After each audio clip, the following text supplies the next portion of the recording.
Mr. Speaker. Mr. Speaker, 2 weeks ago, I was in Moncton talking to local businesses, and this past weekend I was in Perth Andover, and I was talking to local potato farmers. These aren't the wealthy Canadians, Mr. Speaker, that this government would have you think actually exist out there. The ones that the finance minister so glibly said that he's going after. We have only 10 days, Mr. Speaker, to have their questions put to this government in the House. And although it sure sounds like they made up their mind already based upon their answers today, Mr. Speaker, I'm wondering, out of decency, would they consider extending the consultation period? Honourable Minister of Finance.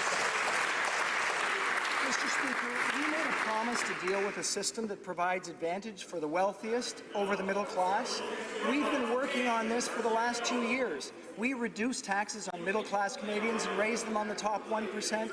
We've moved forward on other measures that are having a huge impact on those that are in the middle class or struggling to get in it. The measures that we're putting forward here, the measures that we're listening to Canadians on the impact, are intended to make sure that we don't have tax advantages going to the very rich. That's what we're trying to achieve. We want to do this while ensuring that small businesses continue to invest to grow our economy. Honourable member for Milton. Mr. Speaker, I was also in Cape Breton and Digby, and I was talking to fishermen on the wharf there.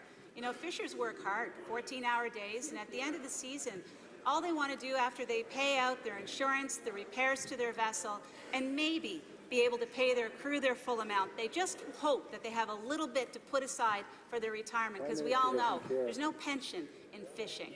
Mr. Speaker, I spent my summer listening, and I understand the impact of these reforms on Canadians. Will the Minister of Finance come down to earth with the rest of us mortals and actually listen to what's going on in Honourable Minister of Finance. Mr. Speaker, by following through on our promise to deal with a tax system that was creating advantages for the richest among us, we know we're going to make a positive impact in our economy.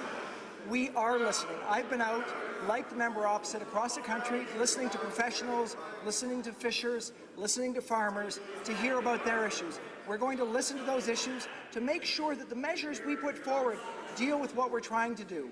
We don't want to have a situation where someone who earns $300,000 might find themselves in a lower tax rate than someone who earns a third as much.